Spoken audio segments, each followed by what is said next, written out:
الشیطان الرجیم بسم اللہ الرحمن الرحیم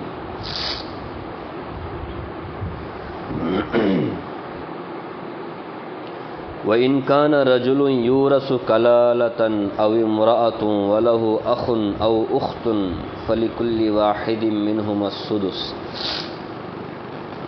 فَإِنْ كَانُوا أَكْثَرَ مِنْ ذَلِكَ فَهُمْ شُرَكَاءُ فِي الثُّلُثِ مِنْ بَعْدِ وَصِيَّةٍ يُوصَى بِهَا أَوْ دَيْنٍ غَيْرَ مُضَارٍّ وصیۃ من اللہ واللہ علیم حلیم تلک حدود اللہ ومن یطع اللہ ورسولہ یدخلہ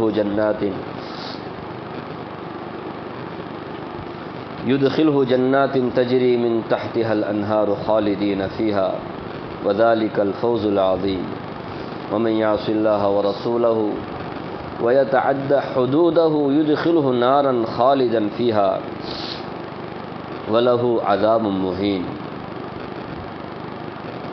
یہ سورہ نساء کی 2.5 آیتیں پڑھی۔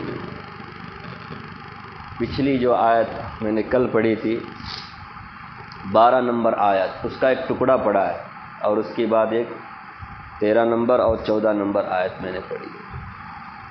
جیسا کہ آپ کے علم میں ہے، گزشتہ آیتوں میں میراث کا قانون اللہ تعالیٰ نے بیان کیا کہ وراثت میں اولاد کو کتنا حصہ ملتا ہے، ماں باپ کو کتنا حصہ ملتا ہے، زوجین میاں بیوی شوہر بیوی کو کتنا حصہ ملتا ہے، کب کب کتنا حصہ ملتا ہے، ساری تفصیلات پچھلی آیتوں میں بیان ہے۔ اب یہاں سے کلالہ کے میراث کا بیان ہے۔ کلالہ کہتے ہیں اس مرد اس عورت کو جس کے اصول بھی نہ ہو فروع بھی نہ ہو، اصول بھی نہ ہو، باپ نہیں، دادا نہیں، پردادا نہیں، نیچے بیٹے نہیں، پوتے نہیں، اولاد نہیں۔ ایسا ایک آدمی مر گیا جس کے باپ دادا بھی نہیں، نیچے اولاد بھی نہیں، اس کی وراثت کا کیا مسئلہ ہے؟ اسی طرح کوئی عورت مر گئی، اس کے بھی اوپر بھی نہیں نیچے بھی نہیں، ایسے مرد ایسی عورت کو کلالہ کہتے ہیں۔ سمجھ؟ فرمایا وَإِنْ كَانَ رَجُلٌ يُورَثُ كَلَالَةً، اگر کوئی مرد جس کی میراث ہے وہ کلالہ ہو۔ کلالہ کون، کس کو کہتے ہیں؟ ابھی آپ نے سنی۔ او امرأۃ، یا وہ عورت ہو جس کی میراث ہے، وہ مر گیا، اب اس کی جائیداد تقسیم ہونی ہے، تو مرد ہو یا عورت ہو وہ کلالہ ہو۔ وَلَهُ أَخٌ، اس نے ایک بھائی چھوڑ کر کے گیا، وہ مرد ہو یا عورت ہو، اب زندہ کون ہے؟ اس کا ایک بھائی ہے۔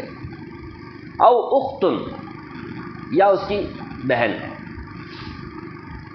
یہاں بھائی اور بہن سے مراد حقیقی بھائی یا علاتی بھائی مراد نہیں ہے۔ اسی طرح بہن سے مراد حقیقی بہن یا علاتی بہن مراد نہیں ہے، بلکہ اخیافی بھائی بہن مراد ہے۔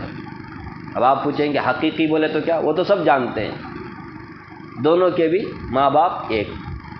علاتی بولتے باپ شریک بھائی بہن، باپ دونوں کا ایک، ماں الگ الگ، اس کو علاتی بولتے۔ ماں ایک دونوں کے، باپ الگ الگ، ہوتا ہے ایسا، تو اس کو اخیافی بھائی بہن کہتے ہیں۔ تو یہاں اخیافی بھائی بہن مراد ہے، یعنی ماں شریک بھائی چھوڑ کر کے گیا کلالہ، یا ماں شریک بہن چھوڑ کر کے گیا کلالہ۔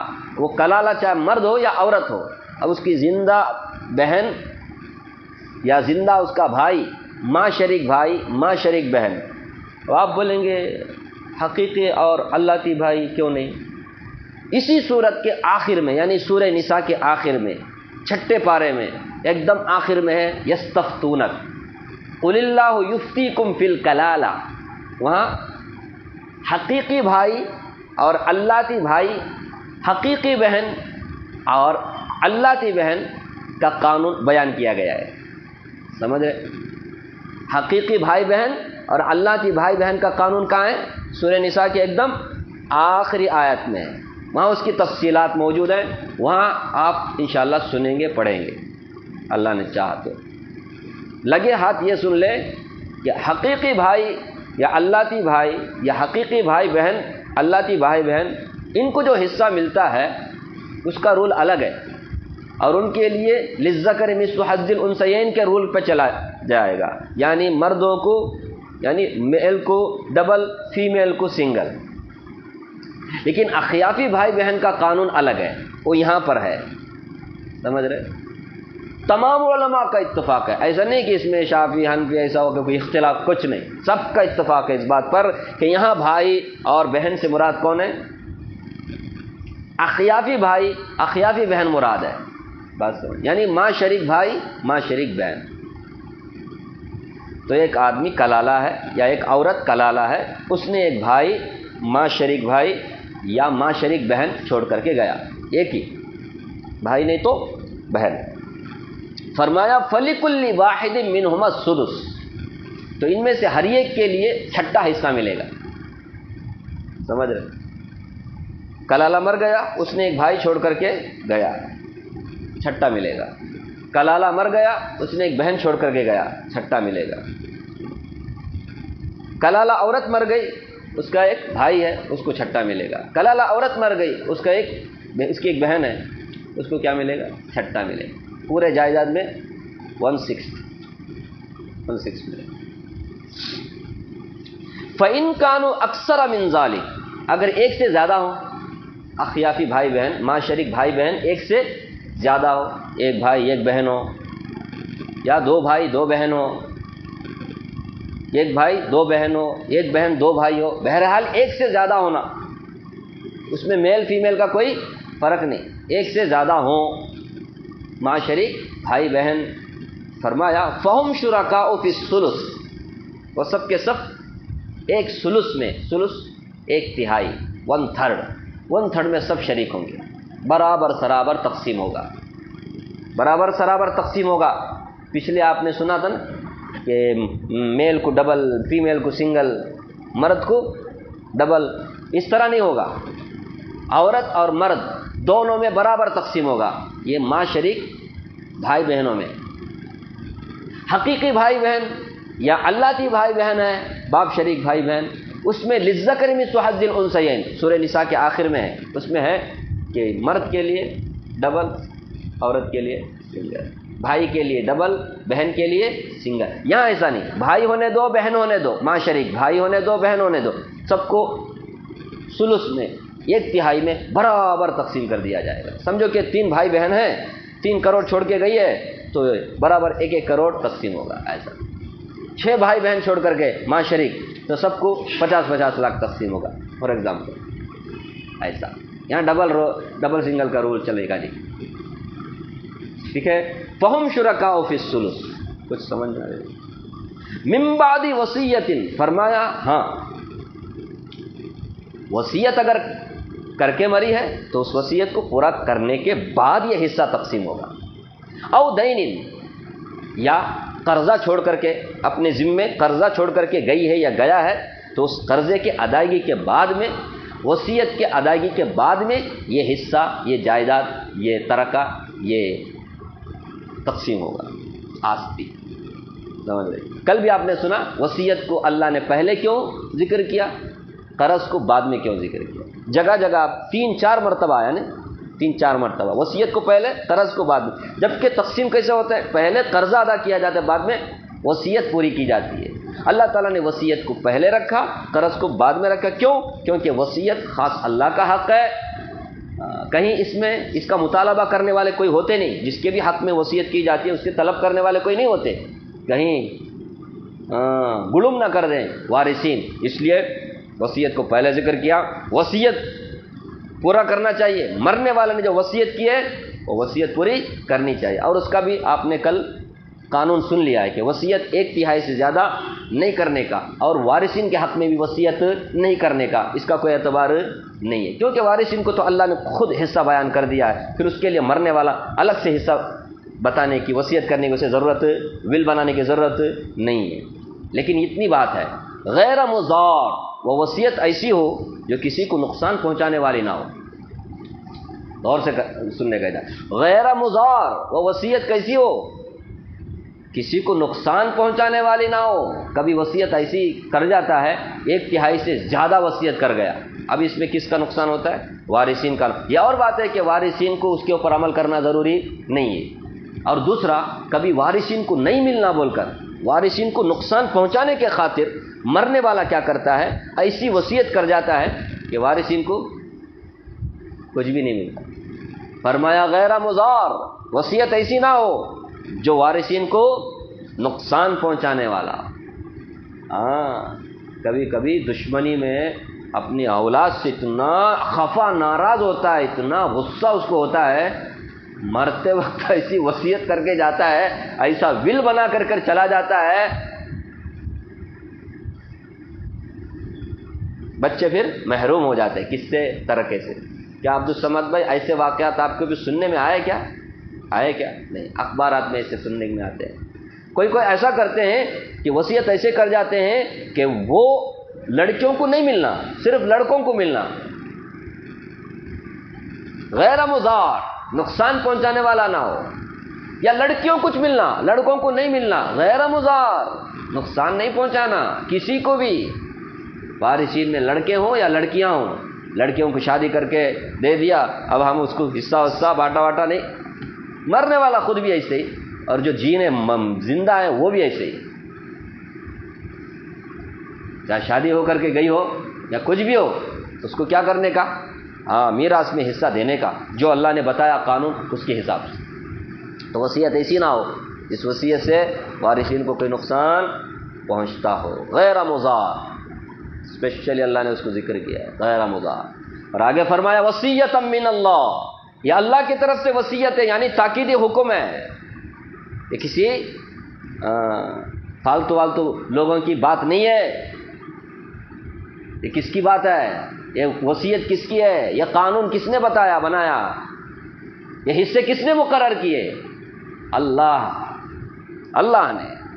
تو اللہ کی طرف سے وصیت ہے، تمہاری طبیعت چاہے نہ چاہے، تمہارا کام یہ، تمہارا فرض یہ ہے، اللہ کے بتائے ہوئے قانون کے مطابق چلو، جس کو جو حصہ اللہ نے مقرر کیا اس حصے کو دو۔ طبیعت چاہتی نہیں ہے، یہ کیا ایسا کیسا رول ہے، اس میں ان کے ساتھ ناانصافی ہو رہی ہے، ان کے ساتھ ناانصافی ہو رہی ہے، ان کے ساتھ ظلم، اتنے بڑے ہو گئے تم۔ واللہ علیم حلیم، اللہ علیم ہے، ہر چیز کو وہ جانتا ہے، ہر ایک کی طبیعت کو وہ جانتا ہے، ہر ایک کے مستقبل کو، ماضی کو، فیوچر کو، پاسٹ کو وہ جانتا ہے، تم کیا جانو؟ سمجھ رہے؟ ہر چیز کو جاننے والا کون ہے؟ سچ بولو، ہم کچھ جانتے ہیں، ہماری عقل چھوٹی ہے۔ فرمایا لوگوں یہ اللہ کی طرف سے وصیت ہے، تمہارا کام کیا کرنا؟ طبیعت چاہے نہ چاہے پورا کرو، وصیت کے اوپر چلو، اللہ کے حکم کے اوپر چلو، قانون کے بتائے ہوئے طریقے پر چلو۔ واللہ علیم، اللہ بڑے جاننے والے ہیں، حلیم، اور ساتھ ساتھ بردبار بھی ہے۔ کبھی کوئی آدمی نافرمانی کرتا ہے، گناہ کرتا ہے، اللہ کو پتہ ہے آئندہ بھی یہ کرنے والا ہے یا نہیں ہے، جو بھی فوراً پکڑتے نہیں، پکڑتے موقع دیتے، آج نہیں تو کل سدھرے گا، آج نہیں تو کل سدھرے گا، آج نہیں تو کل سدھرے گا بول کے، اس لیے حلیم، وہ اللہ بردبار ہے۔ حلیم کا معنی کیا؟ ہمیں کھانے کی چیز کا نام حلیم رکھ دیے ہیں، اب حلیم بولتے ہیں، ہمارے دماغ میں آنے کا وہ حیدرآباد کا، نعوذ باللہ۔ یا اللہ کی صفت ہے بھائی حلیم، علیم جاننے والا، حلیم بردبار، اللہ کی صفت ہے یہ بردبار۔ گناہ کرتے ہوئے اللہ دیکھ رہے ہیں، نماز نہیں پڑھا، 25 سال سے نماز نہیں پڑھا، کتنا مہلت دے رہا، اللہ اکبر، کیسا حلیم ہے نہیں؟ اگر ہمارا کوئی بھی نوکر نافرمانی کرتا ہے، رکھتے ہیں ہم 1 بار 2 بار 3 بار، ہو گیا چانس ختم۔ کوئی تو ایک ہی بار میں 1 بار چانس دے تو بول کے 1 ہی بار، دوسرے بار کیا تو پدرا، اس کو بھگانے کا جس کو۔ کتنے لوگ شرک کر رہے ہیں، کتنے لوگ کفر کر رہے ہیں، کتنے لوگ نافرمانی کر رہے ہیں، یہ اللہ کا حلم ہے جو اللہ تبارک و تعالیٰ مہلت پر مہلت دیتے ہیں، آج نہیں تو کل، آج نہیں تو کل. پھر جب مہلت ختم ہوتی ہے تو پکڑ ایسی آتی ہے کہ چھڑانا تو بھی کوئی چھڑا نہیں سکتا. واللہ ان بطش ربک لشدید، ان بطش ربک لشدید. تو واللہ علیم حلیم. ٹھیک ہے، وصیت کا سارا قانون اللہ تعالیٰ، معاف کرنا، میراث کا قانون، کس کو کتنا حصہ ملتا ہے، کسی کو چھٹا، کسی کو وہ 1/3، کسی کو 2/3، کسی کو آدھا، کسی کو پاؤ، 1/4، سارے تقسیمات، سارے حصے بیان کر دیے. اس کے بعد فرمایا تلک حدود اللہ، یہ اللہ کے حدود ہیں، یہ اللہ کا بتایا ہوا، بتائی ہوئی باؤنڈری ہے، اللہ کی بتائی ہوئی باؤنڈری ہے. یہ حدود ہے، یہ قانون ہے، یہ اللہ کا. اس سے فرمایا جو اس حد کو پار کرے گا گیا کام سے، جو حد پر چلے گا، اللہ کی اطاعت کرے گا تو کامیاب ہوگا. اس لیے فرمایا تلک حدود اللہ. یہاں تو میراث کا قانون، اسی طرح اس سے پہلے یتیموں کے حقوق کا قانون، پھر عورتوں کے ساتھ انصاف کرنے کا قانون، عورتوں کے مہر کی ادائیگی کا قانون. سورہ النساء کی شروع سے یہ سب باتیں ہو رہی ہیں. انسانی حقوق پر سب سے زیادہ فوکس کیا گیا اس صورت میں. جہاں تم اللہ کا حق پورا کرتے نا، حج کرتے، عمرہ کرتے، نماز پڑھتے، انسانوں کے حقوق کو پورا کرو. فرمایا دل کا حدود اللہ، یہ اللہ کے بتائے ہوئے حدود ہیں، یہ اللہ کا بتایا ہوا قانون ہے. وَمَن يُطِعِ اللَّهَ وَرَسُولَهُ، جو کوئی اللہ کے رسول کی اطاعت کرے گا، يُدْخِلْهُ جَنَّاتٍ تَجْرِي مِن تَحْتِهَا الْأَنْهَارُ، اللہ تعالیٰ اسے ایسے باغات میں داخل کرے گا جس کے نیچے نہریں بہتی ہوئی ہوں گی. یہ خوشخبری اللہ تعالیٰ دے رہے ہیں. اللہ کی بات سچی، اللہ کا قرآن سچا. خالدین فیہا، وہ اس میں ہمیشہ رہیں گے، چند دن کے لیے نہیں. چلو چند دن عیش کرو، اس کے بعد ہمیشہ رہیں گے اس نعمت میں. اطاعت اور فرما برداری کا بدلہ ضرور مل کر کے رہے گا. کہاں؟ مرنے کے بعد تو پکا جنت میں داخل کرے گا. سمجھ رہے؟ دنیا میں یہ ملے گا وہ ملے گا نا. سب سے بڑی کامیابی تو یہ ہے نا کہ آدمی کو کیا مل جائے. دنیا کیا ہے جی، 4 دن تم کو سمجھو کہ بہت بڑا کچھ مل گیا، 4 دن کے بعد موت آئی، کیا فائدہ. ارے نعمت اس کو بولتے ہیں جو ہمیشہ قائم رہے. کیا لے کر دے کیسا پھر یہ دنیا کیا ہے، دھوکہ صبح سے لے کے شام تک. کوئی چیز یہاں پرماننٹ ہے ہی نہیں. خوشی بھی ملی، اچانک دیکھے تو ایک فون آیا گیا، کیسا ہے یہ کوئی دنیا. یہ بھائی یہاں ہم جو کچھ بھی نیک عمل کرتے ہیں، یہ دنیا اتنی بڑی نہیں ہے جو اس کے بدلے کو برداشت کر سکے. اس کے لیے اللہ نے ایک الگ نظام رکھا، الگ دنیا بنایا ہے، جنت. سمجھ رہے؟ وہ اس نظام سے الگ نظام ہوگا، اس دنیا کے سسٹم سے. یہاں جو 16 سسٹم چلتا ہے نا، یہ 16 سسٹم وہاں نہیں چلے گا، اور دوسرا ہی نظام چلے گا. ایسے باغات میں اللہ تعالیٰ داخل کریں گے جس میں نہریں بہتی ہوئی ہوں گی. خالدین فیہا، ہمیشہ رہیں گے. فرمایا وذالک الفوز العظیم، یہ بڑی کامیابی ہے. کہ دنیا میں ہم کامیابی سمجھتے نا، جگہ جگہ کالج والے بھی اشتہار لگاتے ہیں، وہ فلاں کمپنی والے بھی اشتہار لگاتے ہیں، سکسیسفل آدمی وہ ہے جسے نہیں کیا بولتے ہیں، جس سکسیسفل کے چکر میں ہمارے نوجوان جا رہے ہیں وہاں سکسیسفل نہیں ہو رہے. وہ دنیا آخرت کا بربادی کا سامان خریدے. کالج کا ماحول تو اتنا خراب ہو گیا ہے، بولنے کا چنک کو سچی بولنے. مسلمان بھی غیر کیسے بدتمیز بن رہے ہیں آج کل. کالج، ہاسپٹلوں میں کالج پی کے آنے کا، ڈاکٹر لوگ سیکھنے کا، انسوبی ہمارے مریضوں کو ٹھیک کرنے کا. وہ کیا کی نصیب میں ایک ویڈیو یہ ہو گیا، وائرل ہو گیا، ورنہ کتنا کی چھپ کے چلتے ہیں ایسے لوگ. ہمارے ابھی دیکھو پرسوں کہاں یہاں سے ہمارے منگلور میں کوئی سرجری کا کرنے کے لیے گئے، کون سا کاسمیٹک کیا کیسے لوگ ہیں، پیسہ دے کر کے لیتے ہیں کیا سرٹیفکیٹ. ایسے لوگ ہمارے ڈاکٹر، انجینئر، فلاں دیکھو نا برجاں کیسے گر رہے ہیں. نہیں 1 سال نہیں ہوتا، 2 سال نہیں ہوتا، ایک بارش آتا ہے روڈ خراب، برج گرتا ہے. ڈیم گر جاتا ہے. کیا ہے ہم جس کو کامیابی بولتے ہیں نا، سب بربادی کے سامان بیچ رہے ہیں لوگ پیسے کے لیے. کوئی کسی کا بھی یہ نہیں کرتا. وہ بولتے نا، نہ باپ بڑا، نہ بھیا سب سے بڑا، نہ اللہ کی خدمت. کامیابی اگر کوئی سکھاتا ہے وہ صرف قرآن سکھاتا ہے، سنت سکھاتی ہے. بس آپ کا دل مانے یا نہ مانے، میرا تو یہ ایمان ہے، کامیابی صرف وہ ہے جو نبی صلی اللہ علیہ وسلم نے بتایا. یہی کامیابی ہے. آج ہمارے کو جھوٹی خبریں پیسہ دے دے کر کے ہم خریدتے ہیں. نہیں، اخبارات جو پڑھنے والے ہیں، صبح صبح اخبارات ان کو ہونا، اس کے بغیر ان کو چائے بھی پیتے رہا. تو بعض لوگوں کی ایسی عادت ہے، چائے پیتے پیتے کچھ لوگ ہیں سنڈاس میں جا کر کیا کرتے ہیں، ٹائم نہیں ہے، یوں بیٹھ کے، وہ بھی آج کل تو کمبوڑ ہے نا، آرام سے بیٹھے جائے. ایسے نالا یہ خرید کر کے ہم کیا کریں، جھوٹی خبریں پڑھتے ہیں. اور قرآن سچا کلام ہے، اللہ کا کلام ہے، اللہ کی کتاب ہے، مفت میں ہے. یہاں پر مفت میں پڑھنے کے لیے بھی ٹائم نہیں ہم لوگ. قرآن پڑھنے کے لیے کوئی پیسہ لیا جاتا ہے. یہ سچی خبریں بتاتا ہے، سچی باتیں بتاتا ہے.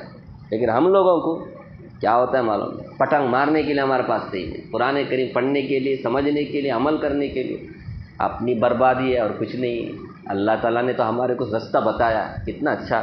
نہیں، مسلمان گھرانے میں پیدا کیا.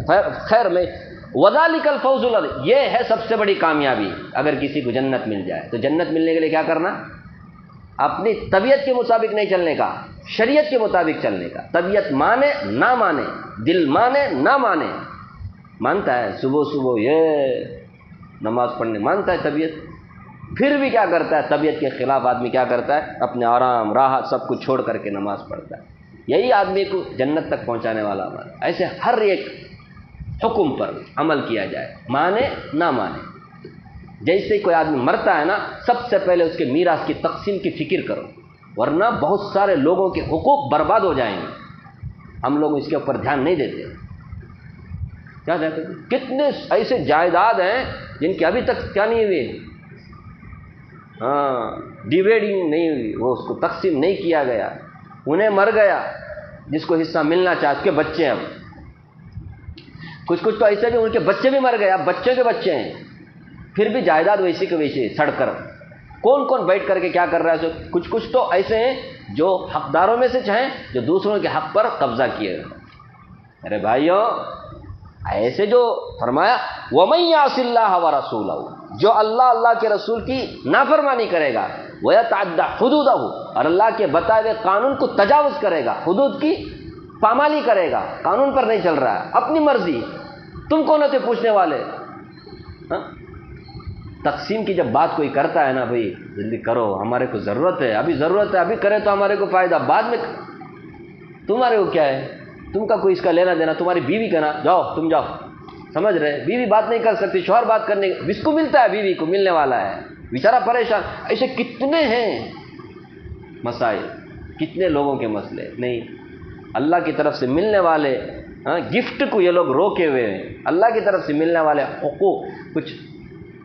وَيَتَعَدَّ حُدُودَهُ، جو اللہ کے حدود کی پامالی کرتے ہیں، يُدْخِلْهُ نَارًا خَالِدًا فِيهَا، ان کو اللہ تعالیٰ ایسے آگ میں داخل کرے گا جس میں ہمیشہ رہنا پڑے گا.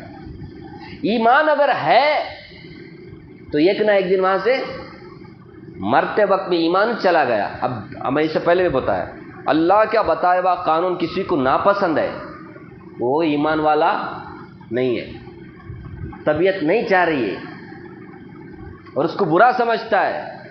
کوئی تو زبان سے ادا کرتا ہے، اب اس کے ایمان کا کیا ٹھکانہ، ہمیشہ رہے گا وہ جہنم میں. فرمایا وَلَهُ عَذَابٌ مُّهِينٌ، ایسے آدمی کے لیے اہانت آمیز عذاب ہوگا. توہین یعنی اس کا انسلٹ کرنے والا عذاب، خالی عذاب نہیں، اس میں انسلٹ بھی ہوگا. ایسا اہانت والا عذاب اسے دیا جائے گا. یہ کس کے لیے، جو نافرمانی کرے گا. اس لیے ہمارے میں سے کوئی رشتہ داروں میں سے کسی کا بھی کچھ پھٹافٹ کیا کر لو، سمجھ رہے نا، تو باقی مت رکھو کسی کا بھی حق.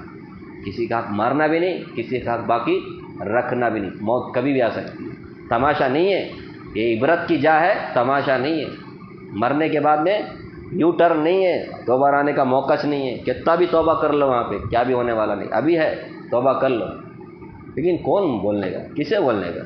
ہیں تو 4 آدمی ان میں سے کون بھی الحمدللہ میں نہیں سمجھتا کسی کا حق مارا ہوا، یہ کن لوگوں کو پہنچنا چاہیے؟ ہاں ہے نا وصیت، ول بولے تو سچ بولنے ہے، ہاں بند کر دیے، ہاں کر دو کوئی بات نہیں۔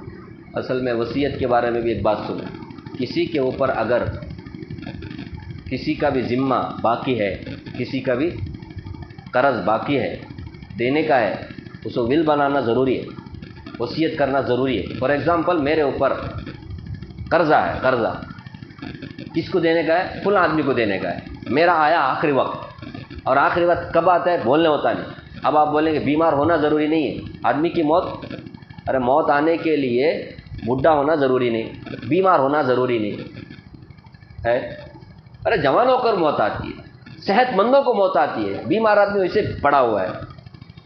اس کے لیے اگر اپنے اوپر کسی کا ہے تو ایک ڈائری بنائے، اس میں کیا کرے؟ وصیت بولے تو وہاں جا کرے، ول بولے تو اس کے لیے وہ وکیلوں کو پکڑنا، اسے پکڑ، یہ سب نہیں ہے ہمارے اسلام۔ ہمارے اسلام میں جو کچھ بھی ہے 2 آدمی کو بول کر کے کچھ لکھنا، یا 2 آدمی کو بول دینا، دیکھو بھائی فلاں آدمی کا میں 1 لاکھ روپے قرض لے کے ہوں، پتہ نہیں موت کبھی بھی آ سکتی ہے، اگر بائی چانس دینے سے پہلے میری موت آ گئی تو میرے جائیداد میں سے کیا کرنا؟ ان کو 1 لاکھ روپے پہلے دینا، ہاں اس کے بعد تم اپنا جائیداد تقسیم کرنا، فار ایگزامپل۔ اسی طرح کسی کے اوپر زکوٰۃ دینے کا تھا، زکوٰۃ نہیں دیا، 3-4 سال کا زکوٰۃ نہیں دیا کسی پرابلم کی وجہ سے، یہ زکوٰۃ کس کا حق ہے؟ سچی بولو کس کا حق ہے؟ بندوں کا حق ہے، یہ مار رہا ہے تو مرنے سے پہلے اس کو بھی کلیئر کرے کہ میرے 4 سال کے زکوٰۃ باقی ہے، میں ہر سال اتنا زکوٰۃ دیتا تھا اور میری اتنی پراپرٹی یہ فلاں فلاں، اس کا بھی بیٹا سمجھ رہے ایسا۔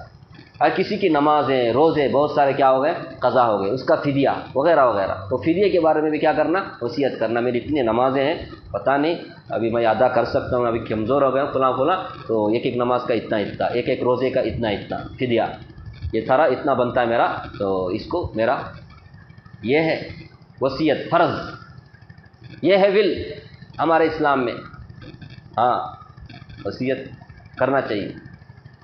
باقی دوسرا ایک درجہ ہے وصیت کا مستحب، جو میں اس سے پہلے آپ نے سنا، کسی مسجد کے لیے خیرات کرنے کے لیے، کسی مدرسے کے لیے، کسی یتیم خانے کے لیے، یا اپنے رشتہ داروں میں سے جس کو وراثت نہیں ملتی اس کے حق میں کچھ وصیت کرتا ہے 1/3، اس میں کیا ہے 1/3 والا، وہ کرنا مستحب ہے، ضروری نہیں ہے۔ ضروری ول وصیت کون سا ہے؟ میں ابھی جو بتایا نا،